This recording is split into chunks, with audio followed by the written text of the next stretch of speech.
Good morning dear student. আজকে করণীর second class. তো এখানে আমরা জানবো করণীর নিরসনটা কি। বলছে কোনো একটা করণীর সঙ্গে কোনো একটা উৎপাদক গুণ করে যদি গুণফলটিকে আমরা করণী মুক্ত করতে পারি, অর্থাৎ যদি সেই গুণফলটিকে আমরা মূলদ সংখ্যার আকারে প্রকাশ করতে পারি, তবে তাকে বলবো আমরা করণীর নিরসন। আর যে উৎপাদকটি দ্বারা আমরা করণী মুক্ত করছি, করণীটিকে বা মূলত সংখ্যায় পরিণত করছি, সেই উৎপাদকটিকে বলবো আমরা করণীর নিরসক উৎপাদক। যেমন ধরো এখানে আমরা √5 কথা বলি। √5কে যদি আমরা √5 দিয়ে গুণ করি, তাহলে সেক্ষেত্রে দেখো কত হচ্ছে 5। তার মানে আমরা দুটো করণীর গুণফল আমরা একটা মূলত সংখ্যা পেলাম, করণী মুক্ত করতে পেরেছি। তার মানে এখানে √5-এর করণীর নিরসক উৎপাদক হচ্ছে আমার √5। তাহলে সেরকমই আমরা যদি বলি √a এর করণীর নিরসক উৎপাদক কী হবে না, √a হতে পারে, আর একটা হতে পারে, সেটা হচ্ছে k√a, যেখানে কে বলবো আমরা একটা অশূন্য মূলদ সংখ্যা। আমরা হরের কিভাবে করণীর নিরসন করব? যেমন ধরো x/√y, হরে কি আছে না √y আছে, হরে আছে আবার √y। তাহলে হরের করণীর কীভাবে নিরসন করব না, √y এর করণীর নিরসক উৎপাদক কী হবে না √y। তাহলে উপর নিচ কী করবো, √y দিয়ে গুণ করবো। তাহলে উপরে গুণ করলাম x গুণিত √y, নিচে √y আছে তার সঙ্গে আবার √y গুণ, তাহলে উপরটা হয়ে গেল আমার x√y আর নিচে √y। তার মানে হরের করণীর নিরসন আমরা করতে পেরেছি। তাহলে এরপর দেখো আমাকে জানতে হবে অনুবন্ধী করণী। বলছে কোনো একটা মিশ্র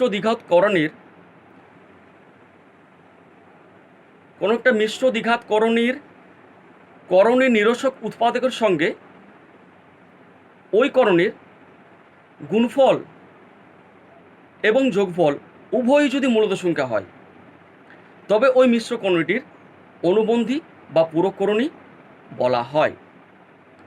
যেমন ধরো a+√b, a+√bর করণীর নিরসক উৎপাদক কী হবে, a-√b হতে পারে, আর কি হতে পারে -a+√b। তার মানে আমরা অনুবন্ধী করণী এটাকেই বলতে পারবো যে দুটো মিশ্র করণীর যোগফল বা গুণফল যদি মূলদ সংখ্যা হয়, তখন সে একটা মিশ্র করণীকে আরেকটা মিশ্র করণীর অনুবন্ধী করণী বলবো। যেমন দেখো এখানে আমরা a+√b এর করণীর নিরসক উৎপাদক কি a-√b। তাহলে এই দুটো যদি আমরা যোগ করি, -√b +√b কেটে যাচ্ছে, পড়ে থাকছে 2a। সিমিলারলি যদি আমরা a+√b এর করণীর নিরসক উৎপাদক -a+√b এটাও যদি করি, তাহলে দুটো যদি যোগ করি, তাতেও দেখে এটা যদি আমরা গুণ করি তাতেও কিন্তু আসবে। এটাকে আমরা বলতে চাইছি, একটু দেখে নাও এটা।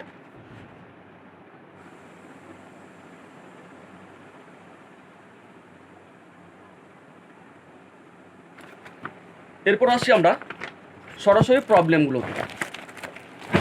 প্রবলেমগুলো দেখো কষে দেখি। 9.2 একের দাগের এর প্রশ্ন, 3^1 ও √3 গুণফল কত? √3 সমান, তাহলে 3^1 মানেই √3 গণিত √3 ইকুয়ালস টু 3। ভালো করে দেখো, 3^1 এবং √3, 3^1 মানে হচ্ছে √3, তার সঙ্গে √3 গুণ করে 3। এরকম পরেরটা দেখো, আমি পরেরটা না গিয়ে সিটটা করছি, বাকিগুলো তোমরা করবে বাড়িতে। 3√5 গণিত 5√3, এই দুটো গুণফল, তাহলে কী হবে, এই 3 এই 5 গুণ, তার মানে 3×5 = 15, আর √5 গণিত √3, তার মানে আলটিমেট হয়ে গেল 15√15। ভালো করে দেখো, এই 3 আর 5 গুণ হয়ে গেল, 3 আর 5 গুণ, তারপরে √5 আর √3 গুণ করলে √15, তার মানে আলটিমেট রেজাল্ট হলো আমার 15√15। এরপরে দেখো ইয়ের অঙ্কে আসি আমি, √5 প্লাস √3 আর আছে √5 minus √3 equals to 25 minus X square. একটি সমীকরণ হলে এক্স এর মান হিসেব করি, এখানে দেখো এক্স এর মানটা যদি আমরা হিসেব করি আমাদের আলটিমেট কি পাচ্ছি সেটা ভালো করে দেখো। √5 প্লাস √3, √5 মাইনাস √3, যদি আমরা a প্লাস বি, যদি আমরা √5কে a ধরি আর √3কে যদি আমরা b ধরি, তাহলে দেখো a plus B into a minus B, তার মানে কি সূত্র? a square minus B square, তার মানে √5 তার হোল স্কোয়ার মাইনাস √3 তার whole square equals to 25 minus X square, বা √5 এর স্কোয়ার মানে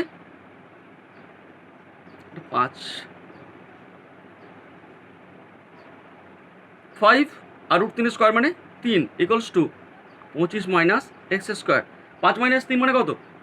2 equals to 25 minus X square, বা এই 25টা যদি এই দিকে আসে কি হবে?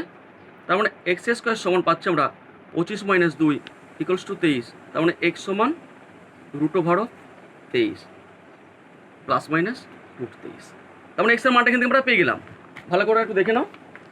প্রথমে কি করছি, সেই সূত্র অ্যাপ্লাই করেছি, √5 প্লাস √3 ইন্টু √5 মাইনাস √3, তার মানে a plus B into a minus B, সেখানে সূত্র করলাম a স্কোয়ার মাইনাস বি স্কোয়ারের সূত্র, তার মানে √5 তার হোল স্কোয়ার মাইনাস √3 তার হোল স্কোয়ার, তার মানে আলটিমেট পরে কী পেলাম? 5 মাইনাস 3 ইকুয়ালস টু 2, সংখ্যাটাকে সংখ্যার জায়গায় নিয়ে এলাম, আর এক্স স্কোয়ারটা যা মনে হচ্ছে থেকে গেল, তার মানে 25 মাইনাস 2 মানে 23, তাহলে এক্স সমান √23, তার মানে প্লাস মাইনাস √23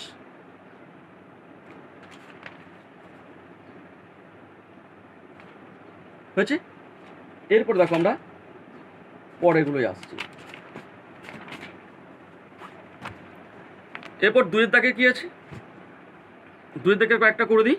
গুণফল নির্ণয় করো। 2 দাগের এরটা দেখো, √7 গণিত √14, √7কে √14 দিয়ে গুণ করলে কত হবে? যেমন দেখো ভাঙছি এটাকে, √14টাকে যদি ভাঙি আমরা 7 গণিত 2 রুটের ভিতরে, এরপর দেখো ভাঙছি যদি √7 গণিত √7 গণিত √2, তার মানে আলটিমেট কত পাবো? √7 7 7√2। এইভাবে আমরা গুণগুলোকে করব। ভালো করে দেখে নাও একবার। √7 গণিত √14, √7 গণিত √14, √14টাকে ভাঙলাম, রুটের ভিতরে 7 গণিত 2, তারপর রুটের ভিতরে 7 গণিত 2টাকে দুটো পাটা ভাগ করে দিলাম, √7 গণিত √2, তাহলে দুটো √7 পেলাম, দুটো √7 7 আর √2 থেকে গেল, তার মানে আলটিমেট 7√2। এরপরে দেখো এর প্রশ্নটা করছি, √2 প্লাস √3 ইন্টু √2 মাইনাস √3, এখানেও দেখো সেম পেয়েছি, a plus B into a minus B, সেই একই সূত্র অ্যাপ্লাই করবো আমরা, a plus B into a minus B, তার মানে a square minus B square, হয়ে কি a সমান এখানে আমরা √2 আর b সমান ধরছি আমরা √3, তার মানে সেই সূত্র অ্যাপ্লাই করবো, a স্কোয়ার তার মানে √2 এর whole square minus B square মানে √3 এর হোল স্কোয়ার, তার মানে √2 এর হোল স্কোয়ার মানে 2, √3 হোল স্কোয়ার মানে 3 equals to 2 minus 3 equals to -1। দেখে নাও।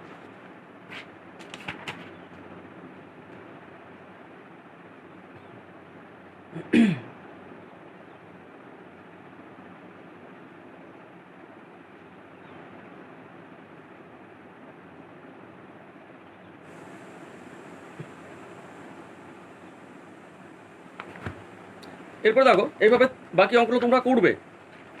এরপর একটা অঙ্ক আছে, দেখো 3 দাগের একটা খুব ভালো অঙ্ক পেয়েছি আমরা, বলছে √5 করণ নিরসক উৎপাদক √x, কমা দিয়ে x এর ক্ষুদ্রতম মান কত হবে তা হিসাব করে লিখি, যেখানে x একটি পূর্ণ সংখ্যা।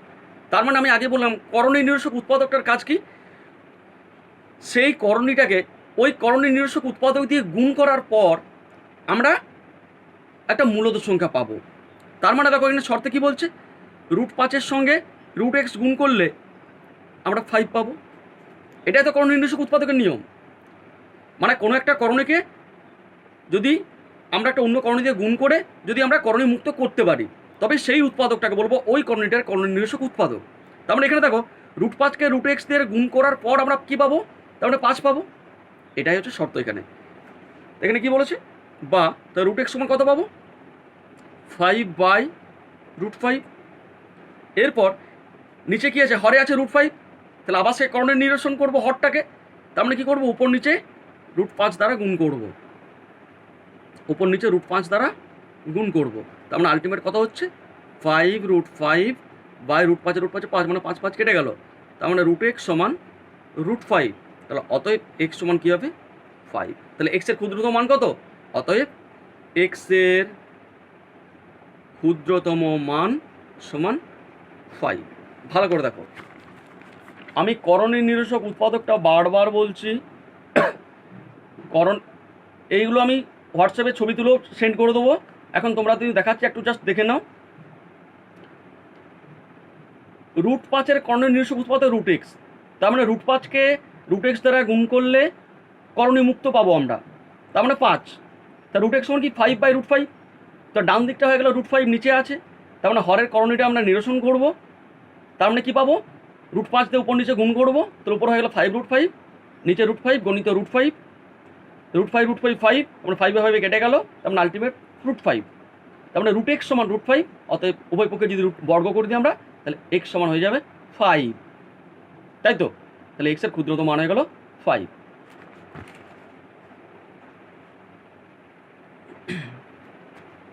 এরপর থেকে সি এরটা কি বলেছে? 7/√48 এর হরের করণী নিরসন করতে হলে হরকে ন্যূনতম কত দিয়ে গুণ করতে হবে? তাহলে আমরা হরের করণীটা দেখি। হরে কি আছে? 7/√48। তার মানে 7/√48। এরপর দেখো, আমরা যদি এই √48টাকে ভাঙি, উপরে যেমন হচ্ছে 7 থাক, কী করবো? 4 × 4 × 3 ভাঙতে পারি।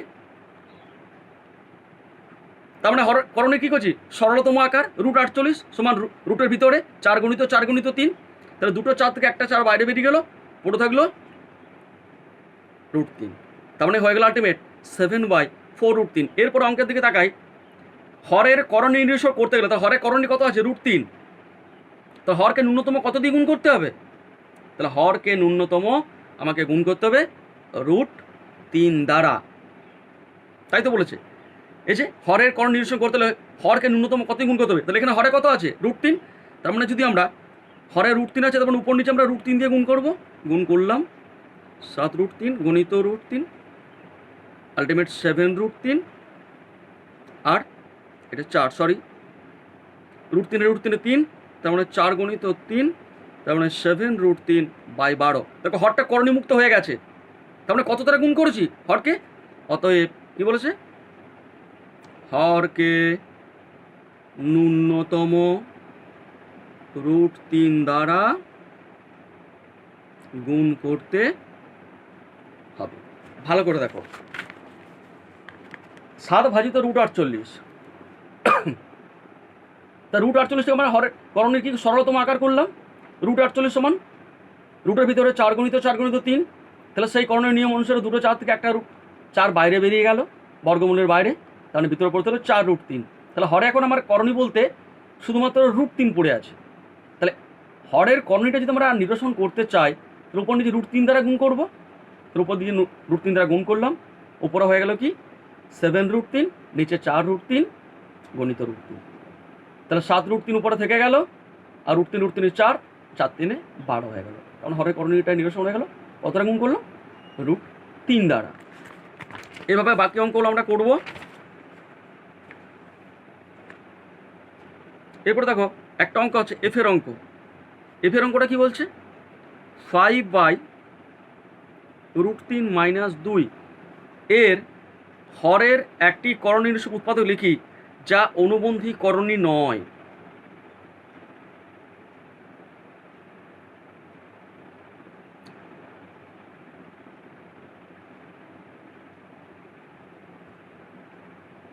তা √3 - 2, এটা দেখো 5/√3 - 2 এর কি বলেছে? হরের একটি করণ নিরসক উৎপাদক এর একটি করণী নিরসক উৎপাদক যা অনুবন্ধী করণী নয় তা হলো √3+2। এরপর দেখো আমরা এটা কীভাবে ধরলাম, তার মানে কি উপর নিচে আমরা কি করব, গণিত এটা দ্বারা গুণ করছি। দেখো উপর নিচে এটা দ্বারা গুণ করলাম, তা আমরা উল্টো বোর্ড আলটিমেট কী পাচ্ছি আমরা 5 × √3+2 by √3 a + b × a - b where a = 3 b = কত 2, তার মানে a² - b² √3 এর হোল স্কোয়ার -2 এর whole square ultimate 5 × √3+2 by 3 - 4 equals to 5 × √3+2 by -1। এখানে দেখো কি বলেছে, এরপরে অঙ্কটার দিকে আসি আমরা। এর হরের একটি করণী নিরসক উৎপাদক লিখি যা অনুবন্ধী করণী নয়।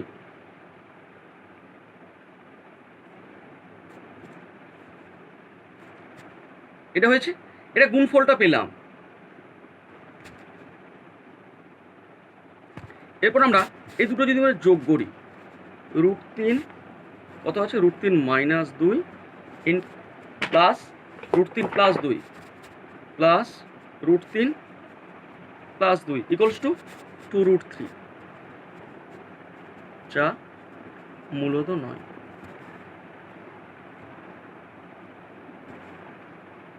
বুঝতে পারলে ঘটনাটা? তাহলে 5/√3 - 2 এর হরের একটি করণী নিরসক উৎপাদক লিখি যা অনুবন্ধী করণী নয়। তাহলে অনুবন্ধী করণী হতে গেলে কি বলেছিলাম, যে দুটো মিশ্র করণীর যোগফল বা গুণফল যদি আমরা মূলত সংখ্যা আসে, যোগফল বা গুণফল যদি মূলত সংখ্যা আসে, তখন আমরা বলবো যে অনুবন্ধী করণী। কিন্তু এখানে দেখো √3 আমরা ধরে নিলাম যে এর অনুবন্ধী করণীটা √3+2, কিন্তু দুটো যদি যোগ করার পর আমরা দেখতে পাচ্ছি সেটা কিন্তু আসছে আমার 2√3, যেটা মূলত নয়। দেখে নাও একবার।